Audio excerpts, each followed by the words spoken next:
Coming up on this edition of Southwest TV News. Following the recent report from the Provincial Ombudsman on care at the Santa Maria Senior Citizens Home in Regina, the microscope is now focused on all long-term care facilities in Saskatchewan.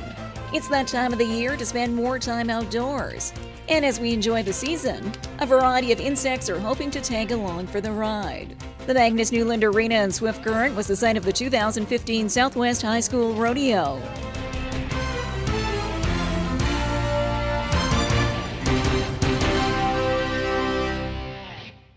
Thanks for joining us here today.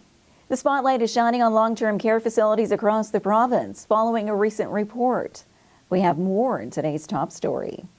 Following the recent report from the Provincial Ombudsman on care at the Santa Maria Senior Citizens Home in Regina and suggestions for improvements across the province, the microscope is now focused on all long-term care facilities in Saskatchewan. And as the province indicates its intent to improve on long-term care strategies already in place, health regions such as Cypress Health are already doing their due diligence to keep communication open between families and staff while providing the best possible care. Every single month, we have a senior leader who goes into one of our homes. So every month, every home has a senior leader go in, meet with residents and their families. We ask quick questions. It's a quick survey around things like their general satisfaction. Are they having their pain managed appropriately? Is the food good? Does their family get to be included in any kind of planning? Do they themselves get involved in the planning of their own care? So we do that, and the reason that we move to a once monthly survey is that it gives us more timely information. Vachon further adds that regular reports are submitted to the province, discussing a range of issues at any of the long-term care facilities here in the Southwest. One would be, and I know it's mentioned in the Ombudsman report, where if somebody has a pressure ulcer, that's considered an incident, and if the ulcer is of a certain size, it's a critical incident. So when that happens, there's certain things, we report that provincially, there's certain things that we need to be looking at as far as, what are the next steps, how do we prevent this? And as the day-to-day care continues for residents at long-term care facilities in the region, Vachon says the goal is to always provide a more home-like atmosphere for clients, with a personalized approach to their care and overall everyday routine. A concept which will be further enhanced in the new Swift Current long-term care facility now under construction. However, alongside providing the utmost in care comes its challenges. I would say probably one of our biggest challenges is always ensuring that we have, all of our lines filled for staff, that people who are coming into these positions are getting the training that's required within the 2 years that they're in the position, or coming to us already trained, which is great. That's one area where we are actually putting a lot of focus on recruiting. How do we get people involved and interested in taking that kind of training? How do we get kids as they're coming out of high school thinking about careers in healthcare? The Cypress Health region has approximately 500 long-term care beds across the Southwest, spanning a population of approximately 44,000.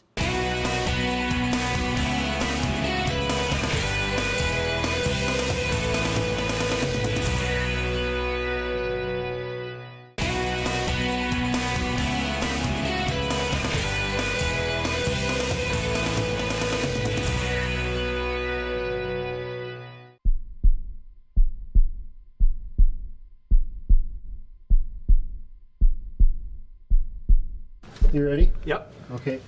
The boat can get real. Can you guys take tension on main line? Tension on main. Pull up. Yeah, that's as much as we can do with that pulley in place. See, can you settle back into that, Jim?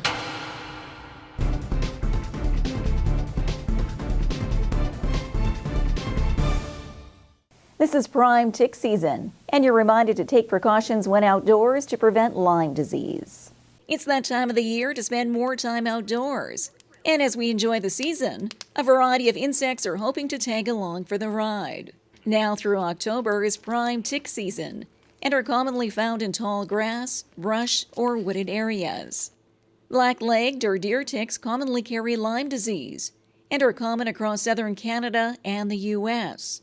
And although only 3 cases of Lyme disease have been reported in Saskatchewan in the last 10 years, precaution should still be taken when heading outdoors, as more ticks are being discovered across the province. Make sure you wear long pants and long sleeve shirts and shoes that don't show your feet, so closed-toed shoes. If you're in really infested areas, pull your socks over your pant legs to keep the ticks from crawling under your pants, and wear light-colored clothes so that ticks can be seen easily. And insect repellents do work against ticks. Read the label, and so some of the more common mosquito repellents also repel ticks. The most important thing, though, is that after you've come in from these areas, is to do a thorough tick check. Take your clothes off, really examine to make sure that you haven't picked up any hitchhikers, and and the ticks can be easily removed. And check your pets and your children as well, because they often don't realize they're bringing in ticks as well. Symptoms of Lyme disease include a rash, where a small red bump may appear at the site of the tick bite. Flu-like symptoms, including fever, chills, fatigue, body aches, and a headache, may also accompany the rash. More details on ticks and Lyme disease are available online.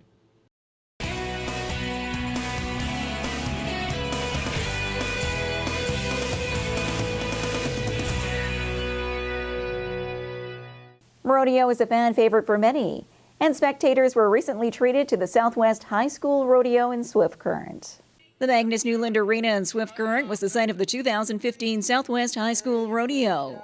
Students from across Saskatchewan took to the rodeo ring competing in a variety of events, from barrel racing, goat roping, to calf tie-down.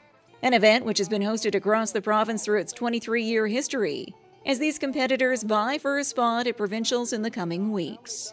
This is actually our final qualifying weekend for our rodeo season. We follow the school calendar, so we start in August, rodeo through the fall, take a break through the winter when the snow is here, start again in the spring, and then 2 weeks from now we're going to all meet together in Estevan for our provincial finals, and we're going to qualify some kids in our junior high division, which is grades 6, 7, and 8, to attend nationals, which is in Des Moines, Iowa, and Canadians in Nanton, Alberta. And in our high school division, we'll be sending those kids down to Rock Springs, Wyoming, as well as to Nanton, Alberta for Canadians. The Southwest High School Rodeo was also the opportunity for 17-year-old Madison Kovar of Swift Current to make her debut as the 2015 Frontier Days ambassador. Kovar competed in a number of events and worked behind the scenes assisting other competitors prepare for their time in the ring. A ranching and rodeo lifestyle which this high school rodeo veteran has known all her life, and will now carry forward as she pursues her post-secondary studies for a career in nursing. I only started high school rodeo in grade 8, and I went to the spring half of the high school rodeo season, and I ended up winning the Saskatchewan title there, and it was one of the biggest highlights of my life. I'm going to go to Western Oklahoma State College on a rodeo scholarship and compete there for the rodeo team. The Saskatchewan High School Rodeo Association represents 8 regions across the province and held its first rodeo in Beachy.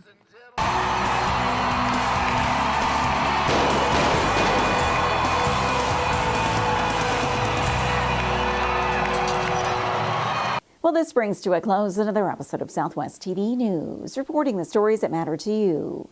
We always welcome your news tips. You can always reach us here by phone at our studio or by email to contact us at southwesttvnews.com. Also, be sure to join us daily online for the latest news from across Southwest Saskatchewan and so much more at MyLocalTV.ca. And be sure to follow us on a range of social media. Thanks for joining us here today. I'm Carol Andrews.